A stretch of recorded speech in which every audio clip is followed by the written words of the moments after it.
అధ్యక్ష 2018-19 సంవత్సరంలో మరి అప్పటి ప్రభుత్వం రైతు బంధు పథకాన్ని ప్రవేశపెట్టడం జరిగింది. మరి ఆ రోజు నుండి పేన వర్షాకాలం వరకు, అంటే మొన్నగాక అంతకుముందు వర్షాకాలం పంట వరకు, మన పేన వర్షాకాలం పంట వరకు 72,816 కోట్ల రూపాయలు మొత్తం ఇప్పటివరకు వెచ్చించడం జరిగింది.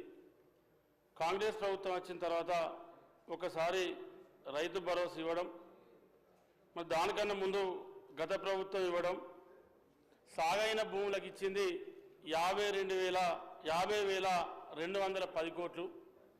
మరి ఇలా రాళ్లకు రప్పలకు పంటలు వేయనటువంటి భూములకు, అటువంటి భూములకు కూడా దాదాపు 22,606 కోట్ల రూపాయలను మరి గత ప్రభుత్వం మరి అప్పనంగా ఇవ్వడం జరిగింది. మరి పంటలు వేసినటువంటి రైతులకు కాకుండా, పంటలు వేయకున్నా, సాగు చేయకున్నా, సాగులో ఆ భూములు లేకున్నా కూడా మరి ఆనాడు ఆ ప్రభుత్వం గుట్టలకు, వాగులకు, వంకలకు, మరి చెర్లలో ఉండేటువంటి పట్టా భూములకు, నేషనల్ హైవేస్కు, మరి హైదరాబాద్ నగరం చుట్టూ ఏదైతే కొత్తగా ధరణి వచ్చిన తర్వాత కొత్తగా పాస్బుక్లు, పట్టా బుక్కులు సంపాదించుకొని మరి రియల్ ఎస్టేట్ వ్యాపారం చేసుకునే వాళ్ళు కూడా ఈ రైతు బంధు డబ్బులను తీసుకోవడం జరిగింది. మరి ఇంత ఎత్తున పెద్ద ఎత్తున దుర్వినియోగం జరిగి దాదాపు 22,600 కోట్ల రూపాయలను మరి గత ప్రభుత్వం ఆనాడు వెనుక ముందు చూడకుండా, ఎలాంటి చర్యలు లేకుండా మరి ఇష్టం వచ్చినట్టు ఇవ్వడంతో ఇవాళ ప్రజా డబ్బులు దుర్వినియోగం జరిగినాయి. మరి ఏదైతే రైతులకు చెందాల్సినటువంటి డబ్బులు ఇవాళ పెద్ద పెద్ద వ్యాపారవేత్తలకు, రియల్ ఎస్టేట్లకు, మరి ఎవరైతే పెద్ద పెద్ద భూస్వాములు ఉన్నారో వాళ్ళందరూ కూడా ఇవాళ 100 ఎకరాలు ఉన్న వాళ్ళు కూడా వాళ్ళు హైదరాబాద్లో ఉంటారు. గ్రామాలలో సంబంధం ఉండదు, వ్యవసాయంతో సంబంధం ఉండదు. ఇక్కడ రియల్ ఎస్టేట్ చేసి మరి అక్రమంగా సంపాదించుకున్నటువంటి భూములు ఏవైతే ఉన్నాయో మరి ఆ భూములకు కూడా పెద్ద ఎత్తున రైతు బంధు ఇవ్వడం జరిగింది. మరి ఇవాళ ఏదైతే మంత్రి తుమ్మల నాగేశ్వరరావు గారి ఆధ్వర్యంలో మరి షార్ట్ డిస్కషన్ పెట్టి ఈ ఏసంగి పంట నుండి సంక్రాంతి తర్వాత నుంచి రైతు భరోసా ఇవ్వాలని చెప్పి మరి ప్రభుత్వం నిర్ణయించుకోవడం, దానికి అనుగుణంగా ఇవాళ అసెంబ్లీలో చర్చ పెట్టి అన్ని రాజకీయ పార్టీల అభిప్రాయాన్ని తీసుకొని, మన అందరి సభ్యుల అభిప్రాయాన్ని తీసుకొని ఈ కార్యక్రమాన్ని ముందుకు తీసుకుపోవాలని చెప్పి ప్రభుత్వం భావిస్తూ ఉంది. ఇవాళ నాది ఒక చిన్న సూచన అధ్యక్ష, మీ ద్వారా మరి ఏదైతే అది వర్షాకాలం పంట కానీ, యాసంగి పంట కానీ, ఏదైతే రైతు పండించినటువంటి పంటకు ఏ రైతు అయితే పంట పండిస్తూ ఉన్నాడో ఆ రైతుకే రైతు భరోసా ఇస్తే బాగుంటుంది అనేది ఒక ఆలోచన చేస్తే బాగుంటుందని చెప్పి నేను సూచన చేస్తూ ఉన్నా. ఎందుకంటే ఇవాళ చాలా మట్టుకు మరి పంట లేకున్నా ఇలా రైతు భరోసా తీసుకొని మరి వాళ్లకు ఎలాంటి పంట లేకున్నా మరి వాళ్ళు ఇవాళ రైతు భరోసాను ప్రభుత్వం నుండి గతంలో రైతు బంధు తీసుకున్నారు.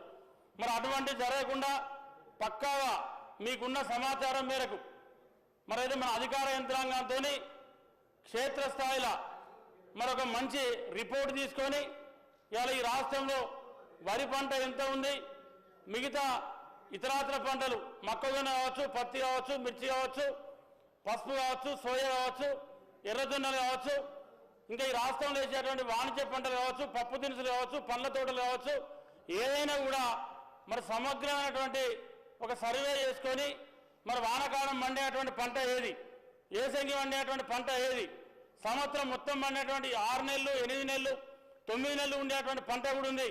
అటువంటి పంటలు ఈ రాష్ట్రంలో ఏమున్నాయి, వాటికి ఎట్టెట్లా ఇస్తే బాగుంటుందని చెప్పి మరి ఆలోచన చేసి ఇస్తే ఇవాళ మరి ప్రభుత్వ సొమ్ము మరి రాళ్లపాలు కాదు, వాగుల పాలు కాదు, హైవే రోడ్ల పాలు కాదు, అది రైతులకు చెందేటువంటి అవకాశం ఉంటుంది. కాబట్టి దీని మీద తప్పకుండా మరి ఆలోచించి ఇది ఒక నిర్ణయం తీసుకుంటే బాగుంటుందని చెప్పి చెప్తా ఉన్నాం.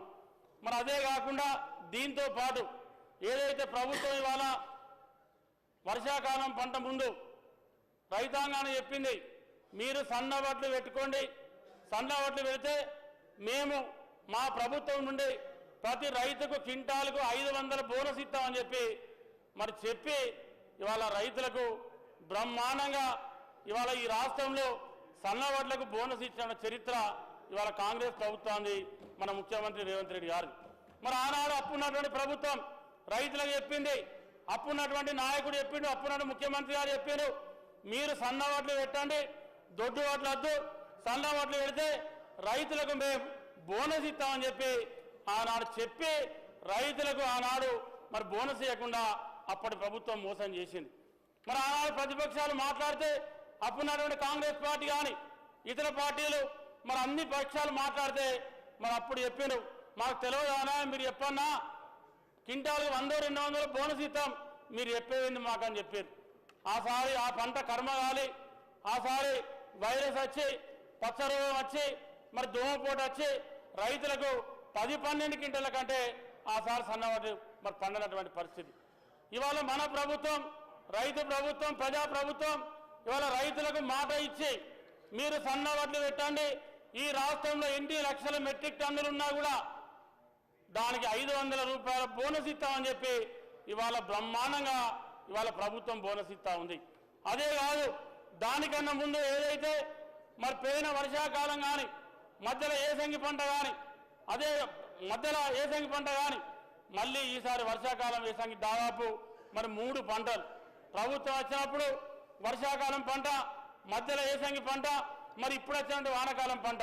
ఇవాళ రైతులకు సంబంధించి మరి ఆనాడు రాజశేఖర రెడ్డి గారు ముఖ్యమంత్రి ఉన్నప్పుడు ఉమ్మడి ఆంధ్రప్రదేశ్లో రైతు దళారు చేతిలో మోసపోవద్దు, రైతుకు అన్యాయం జరగద్దు, రైతు ఎక్కడ కూడా పండించిన పంట గిట్టుబాటు ధర రావాలని చెప్పి ఆనాడు ఐకేపీ సెంటర్లు పెట్టి, సింగిల్ విండో కొనుగోలు కేంద్రాలు పెట్టి ఆనాడు రైతు నేరుగా సెంటర్లలో మరి వడ్లు జోకి పోతే ఆ రైతుకు మరి గిట్టుబాటు ధర వచ్చే విధంగా ఆనాడు ప్రభుత్వం కల్పిస్తే మధ్యలో వచ్చినటువంటి బీఆర్ఎస్ ప్రభుత్వం 10 సంవత్సరాలు రైసు మిల్లర్లను పెట్టి పెద్ద ఎత్తున క్వింటాలకు 5 కిలోలు, 10 కిలోలు, 15 కిలోలు వడ్ల కటింగ్ పెట్టి మరి రైతులు ఇష్టానుసారంగా ముంచింది గత ప్రభుత్వం.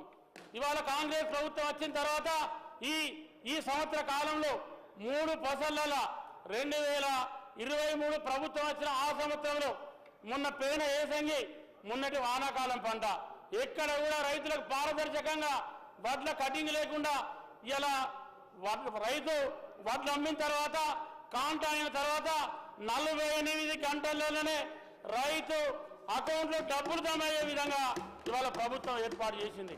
ఇది ఇవాళ రైతుకు ఈ రాష్ట్రంలో కాంగ్రెస్ ప్రభుత్వం చేస్తున్నటువంటి ఒక గొప్ప చరిత్రాత్మకమైనటువంటి ఒక ఘట్టం. మరి గత ప్రభుత్వం ఏనాడన్నా రైతుల గురించి పట్టించుకున్న దాఖలాలు ఉన్నాయా? మరి వడ్ల కటింగ్ అవుతా ఉంటే మరి వడ్ల కటింగ్ గురించి మాట్లాడిన దాఖలాలు ఉన్నాయా? మొన్న మనం చూసినాం, పేన ఏసం కానీ మొన్న వానకాలం కానీ ఒక 4-5 మరి మాజీ మంత్రులు తిరుగుతూ ఉంటే నాకు ఆశ్చర్యం అనిపించింది. ఐకేపీ సింగిల్ విండో సెంటర్లలో పోయి మరి వడ్లు కొంటలేరు, ఇంకా వడ్లు జోక్తలేరు, రైతులకు అన్యాయం జరుగుతుందని చెప్పి ఒకరోజు మాట్లాడుతూ ఉన్నారు. పక్క సెంటర్ పోయి మళ్ళీ అక్కడ మాట్లాడుతూ ఉన్నారు, రైతుల బోనస్ ఇయ్యేది ప్రభుత్వం అని చెప్పి. అసలు రైతుల వడ్ల జోక్తలే అని చెప్పి మీరే చెప్తారు, రైతులకు బోనస్ ఇస్తలే అని చెప్పి మీరే చెప్తారు. అసలు ఇది నిజమా అది నిజమా ఏది నమ్మాలో ఒకసారి మీరు ఆలోచన చేసుకోవాలి. అబద్ధం ఆడినా ఆ అబద్ధం అతికినట్టు ఉండాలి. అంటే ఇంత సత్యదూరమైనటువంటి మాటలు చెప్పి రైతులను కన్ఫ్యూజ్ చేసి రైతులను మోసం చేసేటువంటి ప్రయత్నం మరి గత ప్రభుత్వం చేసింది. అయినా ఇవాళ రైతులు ఎవరు కూడా అధైర్యపడతలేరు. రైతులకు ఎవరికి కూడా ఈ ప్రభుత్వం మీద ఒక నమ్మకం, ముఖ్యమంత్రి రేవంత్ రెడ్డి గారి యొక్క విశ్వాసం, ఇక్కడ ఉన్నటువంటి వ్యవసాయ శాఖ మంత్రి తుమ్మల నాగేశ్వరరావు గారికి సుదీర్ఘ అనుభవం ఉన్నటువంటి వ్యక్తి. గత 40-50 సంవత్సరాల నుంచి మరి వారికి వ్యవసాయం మీద అనుభవం ఉంది. మరి వ్యవసాయానికి సంబంధించి ఈ రాష్ట్ర రైతాంగానికి ఏం జరగాలి, రైతులకు ఏమి ఇస్తే బాగుంటుంది, రైతులు ఏ పంట పెడితే బాగుంటుంది మరి తెలిసినటువంటి వ్యక్తి. అందుకే మీరు గమనించండి అధ్యక్ష, మీరు గమనించండి, ఈ ప్రభుత్వం వచ్చే సంవత్సర కాలంలో ఏ రోజైనా ఏ రైతుకైనా ఏ పంటకైనా ఏ ఊళ్ళోనైనా ఎక్కడైనా మీరు ఈ పంట పెట్టండి, ఈ పంట అని చెప్పి ఏ రోజైనా ఈ 3 సీజన్లలో ఈ ప్రభుత్వం చెప్పిందా మీరు ఆలోచన చేయండి. గత ప్రభుత్వం మీరు దొడ్డు వడ్లు పెట్టద్దు, సన్న వడ్లు పెట్టాలి, మళ్ళీ సన్న వడ్లు వద్దు, దొడ్డు వడ్లు వద్దు, పత్తి వద్దు, ఒకసారి మళ్ళీ ఒకసారి పత్తి పెట్టండి, ఇట్లా రకరకాలుగా చెప్పి రైతులను ఆనాడు కన్ఫ్యూజ్ చేసింది. ఇవాళ మీరు ఒక సామెత ఉంది అధ్యక్ష, ఇవాళ ఎద్దడికి జాగల్నే పంట తేడా ఉంటుంది. ఇవాళ రైతుకు తెలిసిన తీరు ఎవ్వరికి తెలియదు, ఏ శాస్త్రజ్ఞులు తెలియదు, ఏ వ్యవసాయ భూమిలో ఏ పంట పెట్టండి అని చెప్పి రైతుకు తెలిసినంత ఇవాళ ఎవరికి తెలియదు, ఆ రైతుకే తెలుస్తుంది. ఇవాళ ఒడ్డుకి ఇటే ఒక తీరు ఉంటుంది పంట, ఒడ్డు అవతల ఇంకో తీరు ఉంటుంది పంట. కానీ మేమే శాస్త్రజ్ఞులం, మేము చెప్పిన పంటే మీరు వేయాలి, మా అంత గొప్పలు ఈ దేశంలో ఎవరు లేరు, మాకు తెలిసినంత ఎవరు లేరు అని చెప్పి చాలాసార్లు కన్ఫ్యూజ్ చేసి ఆనాటి ప్రభుత్వం రైతులను అనేక రకాలుగా ఇబ్బంది పెట్టింది. ఆనాడు ప్యాడీ ప్రొక్యూర్మెంట్ చేయాలంటే, ప్యాడీ కొనాలంటే ఆనాడు 2 పార్టీలు, ఇక్కడటువంటి బీజేపీ పార్టీ, అక్కడటువంటి బీఆర్ఎస్ పార్టీ 2 ఆనాడు వీధి రౌడీ లెక్క ఆనాడు కొట్లాడినటువంటి చరిత్రను మనం చూసాం. ఓసారి పంట వేయద్దు మేము కొనమని చెప్పారు, మాకు సంబంధం లేదని చెప్పి కేంద్రం చెప్పింది. ఇట్లా రకరకాలుగా ఇబ్బంది పెట్టి ఒక రైతు భరోసా, రైతు బంధు ఇస్తున్నాం, ఇదే సర్వరోగ నివారణ అని చెప్పి ఆనాడు పంట పోతే పంట నష్టపరిహారం ఇచ్చినటువంటి దాఖలాలు లేవు. ఇవాళ మన ప్రభుత్వం, ఈ ప్రభుత్వం వచ్చిన తర్వాత, ఈ రైతు ప్రభుత్వం వచ్చిన తర్వాత ఎక్కడ పంట పాడైనా, ఎక్కడ అకాల వర్షాలు వచ్చినా, వర్షం కొట్టినా, ఎక్కడ పంట ఇవాళ రైతుకు నష్టమైనా ఆ రైతుకు నష్టపరిహారం ఇచ్చేటువంటి ఏర్పాటును ఇవాళ కాంగ్రెస్ ప్రభుత్వం చేస్తూ ఉంది. ఇవాళ రైతులకు గొప్ప గొప్ప కార్యక్రమాలు చేస్తూ ఉన్నది. ఇలా రైతు బీమా విషయంలో కానీ, ఇవాళ రైతు బీమా కూడా మరి ఈ పంట నుంచి పెద్ద ఎత్తున డబ్బులు కడతా ఉంది. ఇలా పంట బీమా కానీ, రైతు బీమా కానీ ఇవన్నీ కూడా ప్రభుత్వం నిర్ణయం తీసుకొని చేయబోతా ఉంది. మరి గతంలో ఎన్నో లేని విధంగా ఇవాళ మున్నటి బడ్జెట్ నుండి ఇప్పటి వరకు ఈ సంవత్సర కాలంలో దాదాపు 54,000 కోట్ల రూపాయలు ఇవాళ రైతు కోసం ప్రభుత్వం ఖర్చు పెట్టింది. అదే కాకుండా మీరు గమనిస్తే మరి గత రైతు రుణమాఫీ, ఆనాడు 10 ఏళ్ళు రైతు రుణమాఫీ జరిగింది ఈ రాష్ట్రంలో. 2014 నుంచి 2018, 2018 నుంచి 2023 వరకు ఈ రాష్ట్రంలో ఉన్నటువంటి ఏ ఒక్క రైతు కన్నా రైతు రుణమాఫీ జరిగి గత 10 ఏళ్లలో ఏనాడన్నా ఏ రైతన్నా మళ్ళా ఆ బ్యాంకు నుండి తిరిగి రుణం తీసుకున్నాడు అని చెప్పి నేను అడుగుతా ఉన్నా. ఒక్కసారి మీరు ఆలోచన చేయండి. దాన్ని కూడా అసలు రైతు రుణమాఫీ జరగలేదు, అసలు రైతులకు రుణం మాఫీ ఎక్కడ జరగలే అనే విధంగా వాళ్ళకు విష ప్రచారం చేసేటువంటి ప్రయత్నం చేశారు. ఇవాళ బ్రహ్మాండంగా 21,000 కోట్ల రూపాయలతో కొంత అటు ఇటుగా దాదాపు 25 లక్షల మంది రైతుల అకౌంట్లలో ఇలా రైతు రుణమాఫీ డబ్బులు పడ్డాయి. రైతు రుణమాఫీ డబ్బులు పడడమే కాకుండా ఎక్కడికన్నా వెళ్ళండి, ఏ గ్రామానికన్నా వెళ్ళండి, ఏ మండలానికన్నా వెళ్ళండి, ఏ రైతులను అడగండి, దాదాపు 70% మంది రైతులకు ఇలా ఈ రాష్ట్రంలో రైతు రుణమాఫీ జరిగింది. మిగతా కూడా జరుగుతుంది. మరి ఆ ప్రభుత్వం లేక రైతులను మోసం చేయాలనో రైతు రుణమాఫీ చేయడం పంపిపెట్టాలని చెప్పి చూసేటువంటి ఆలోచన ఈ ప్రభుత్వానికి లేదు, మన ముఖ్యమంత్రి రేవంత్ రెడ్డి గారికి లేదు. ఖచ్చితంగా రైతు రుణమాఫీ జరుగుతుంది.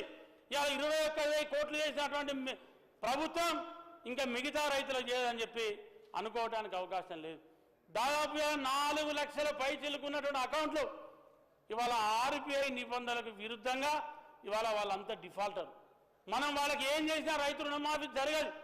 మరి మొన్న కూడా దాదాపు 5 లక్షల పైన ఉన్నటువంటి ఏదైతే రైతులు ఉన్నారో వైట్ రేషన్ కార్డు లేనోళ్ళు, ఆధార్ కార్డు నంబర్ తప్పు పడ్డోళ్ళు, దాంతోపాటు అకౌంట్ నంబర్లు ఎవరికైతే తప్పు పడ్డాయని చెప్పి ట్రాలీ చేయాలని చెప్పి వాళ్ళు ఎవరైతే ఉన్నారో 5 లక్షల పైన ఉన్నటువంటి అకౌంట్లు ఏవైతే ఉన్నాయో మరి తుమ్మల నాగేశ్వరరావు గారి ఆధ్వర్యంలో వ్యవసాయ అధికారులు గ్రామాన ఇంటికి గ్రామ పంచాయతీ కాడ ఉండి మీటింగ్ పెట్టి వాళ్ళని పిలిచి మాట్లాడితే ఇవాళ 3 లక్షలే దగ్గర 3 లక్షల అకౌంట్లు వెళ్ళినాయి.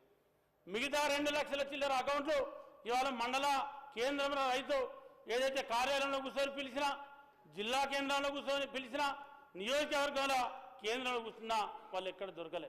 అంటే దగ్గర అవి 4.5 లక్షలు ఇవి ఒక 2.5 లక్షలు అంటే 6 లక్షల అకౌంట్లు ఇవాళ ఎక్కడ కూడా దొరికే పరిస్థితి లేదు. అంటే ఇన్ని జరిగినా ఇంత బ్రహ్మాండంగా ప్రభుత్వం లెక్కలతో సహా చెప్పినా దాన్ని కూడా మీరు అబద్ధం చేసే ప్రయత్నం చేశారు.